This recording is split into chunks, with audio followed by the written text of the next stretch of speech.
तो जब तक हमारे भीतर ज्ञान का दीपक नहीं जलता तब तक अज्ञान में ही रहेंगे, और अज्ञान ही हमें सब पाप की तरफ लेके जाता है। जब से प्रेम प्याला बख्शा, जब से प्रेम प्याला बख्शा, मेरे सारे मिटे शराब। तो आगे हमें क्या समझ मिली कि जब से प्रेम प्याला बख्शा मेरे सारे मिटे शराब। अब ये कि प्रेम का प्याला कहाँ से लेके आए, कौन बख्शेगा? ये प्रेम का प्याला बख्शेगा कौन और कहाँ से लेके आएंगे? तो गुरु जी ने कहा है कि मैंने प्रेम का प्याला गुरु से पिया, मेरे हृदय में प्रेम का वास हुआ। प्रेम किसी ने जगाया मेरे भीतर, जैसे मेरे भीतर जिज्ञासा जागी, प्रेम जागा, तो मैं प्रेम की ओर बढ़ने लगा। नतीजा क्या हुआ कि मेरे भीतर प्रेम का वास हो गया, अर्थात परमात्मा आ गया। क्यों? परमात्मा और प्रेम में कोई फर्क नहीं है। पर ये दात कहाँ से मिली? कि गुरु से मुझे मिली। उस गुरु ने ही मुझे बताया कि जब तक अपने भीतर नहीं जाओगे तब तक प्रेम उत्पन्न नहीं होगा। तो सारे लोग कहते हैं कि हम प्रेम करते हैं, प्रेम करते हैं, चौथे दिन प्रेम बदल क्यों जाता है?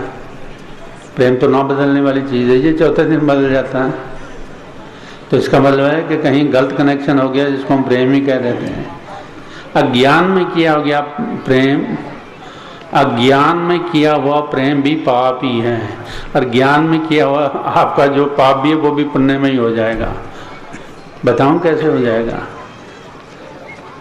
अर्जुन ने कितने लोग मारे थे? लाखों लोग मर गए थे।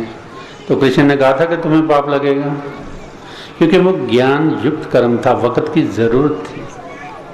अगर वो ना करता तो शायद अशांति फैल जाती। इसलिए कृष्ण ने कहा कि अब ज़रूरत है कि ज्ञान से काम लो, और ज्ञान से जब काम लिया तो समझ में यही बात आ गई कि ये लोग ऐसे मानने वाले नहीं हैं, तो इसलिए इनका यही असर होना चाहिए। मार दिए उसने लाखों आदमी, तो क्या उसे पाप लगा? उसका तो नाम अमर हो गया कि तुमने इतनी दुनिया को बचा लिया। तो इसलिए अगर अज्ञान में आप प्रेम भी करेंगे तो आपका प्रेम जो है ना वो कुछ और ही बन जाएगा, वो प्रेम नहीं रहेगा। ज्ञान में प्रेम असल प्रेम होता है। ज्ञान युक्त प्रेम जो है, ज्ञान युक्त प्रेम असल प्रेम होता है जो हमें परमात्मा की ओर लेके जाता है। और अज्ञान युक्त जो हम प्रेम करते हैं वो या फिर नहर, या फिर मिट्टी का तेल जलाओगे, या फिर रेलवे लाइन, तीन ही बातें हैं, चौथी तो है ही नहीं फिर इसमें। वो अज्ञान युक्त प्रेम है। और ज्ञान युक्त प्रेम क्या है कि आपको परमात्मा की ओर लेके जाता है। तो यहाँ कौन सा प्याला दिया गुरु ने? ज्ञान युक्त प्रेम का प्याला दिया। और जैसे ही इंसान ने वो प्याला पिया तो उसको अपनी समझ आने लगी कि अरे वाह, मैं तो अपने से, जैसे कि स्वामी राम तीर्थ ने कहा था कि मैं तो खुद नूर था, मुझे मालूम नहीं था।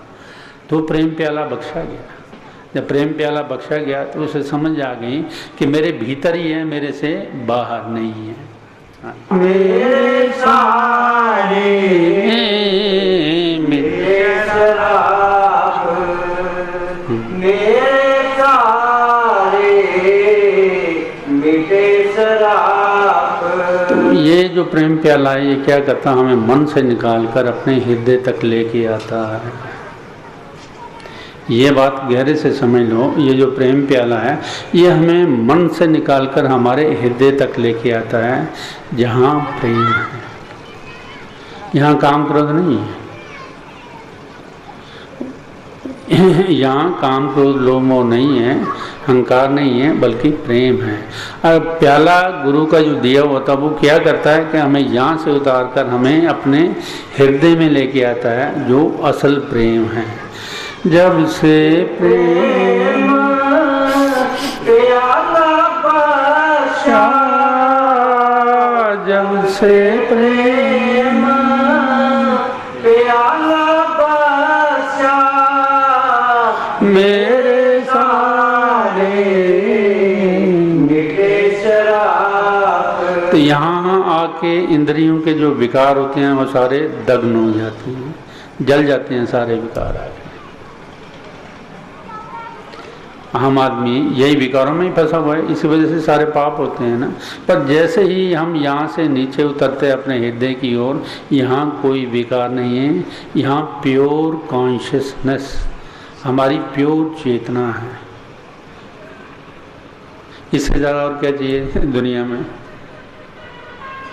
लेकिन जब तक हम पुराने ख्यालों को नहीं छोड़ते हैं तब तक वहीं फंसे रहेंगे, नीचे आ भी नहीं सकते हैं। हाँ, दुख सुख से मन रहने आया, दुख सुख से मन रहने आया, एक ज्योत का है प्रकाश। हाँ, जैसे ही हम अपने मन से उतर कर नीचे आ जाते हैं तो बेशक दुख आए सुख आए, आप कनेक्शन नहीं करोगे उनसे। आप उनसे कनेक्शन, ये नहीं कहना कि दुख नहीं आएंगे और सुख नहीं आएंगे, सब कुछ आएगा, पर आप उनसे कनेक्शन नहीं करोगे। जब कनेक्ट ही नहीं करोगे तो दुख आएगा और सुख आएगा, दोनों से आप छूट जाओगे। अपनी चेतना में जब आप स्थित हो जाओगे, अपनी प्रज्ञा में जब स्थित हो जाओगे, तो दुख आए सुख आए ये तो तमाशा है, चलता रहेगा, इसे रोक थोड़ी सकते हैं, चलने दो जैसे चलता है। सिनेमा में कोई पिक्चर चल रही हो तो आप क्या रोकते हैं कि रोक लो? एक आदमी पिस्तौल मार रहा होता है, एक मर रहा होता है, उसके खून ही भी होता है, सब कुछ हो रहता है। आपने कभी शोर मचाया कि रोको रोको ये मुझे नहीं देखना? आप बड़ी खुशी से देखते हैं कि देखो क्या हो रहा है। तो बस यही ज़िंदगी का जो है एक प्रिंसिपल है कि जैसे ही हम यहाँ से नीचे आ जाते हैं तो आप साक्षी भाव में आ जाते हैं। आप देखते हैं कि ये एक तमाशा है, एक तमाशा है, इसमें मरना भी है, जीना भी है, बीमारी भी है, सब कुछ है, होने दो जो होता है। क्यों? परमात्मा की मर्जी है, बताओ कैसे रोकोगे उसको? तो जो कुछ हो रहा है दुनिया में, जिस तरह भी हो रहा है, जैसा भी हो रहा है, वो परमात्मा की मर्जी, परमात्मा के हुक्म में हो रहा है। तो आप कौन होते हुक्म को रोकने वाले? तो आप क्या करोगे फिर उसमें कि ठीक है परमात्मा जो तू कर रहा है तेरी मौज। ये बात गहरे से समझ में आ जाएगी कि करने वाला करण करावन प्रभु एक है, दूसरा ना ही कोई, नानक तिस बलहार नहीं, जल तुम जलमल जल थल मैयल सोए। कि जल थल हर जगह परमात्मा आप ये वो खेल कर रहा है, अपनी अभिव्यक्ति कर रहा है वो कि मैं हूँ। तो जो इसको खेल समझता है वो तो समझो कि बच जाता है, और जो कुछ सच समझ लेता है इसको, जो सपने को सच समझेगा, तो फिर वो क्या पाएगा? है तो कुछ भी नहीं है। और गहरी समझ चाहिए, और ये गहरी समझ तभी हमें आती है जब हम अपने मन से उतर कर अपने हृदय में आ जाते हैं, तो फिर ये बातें समझ आती हैं, वैसे समझ नहीं आती। करती हूँ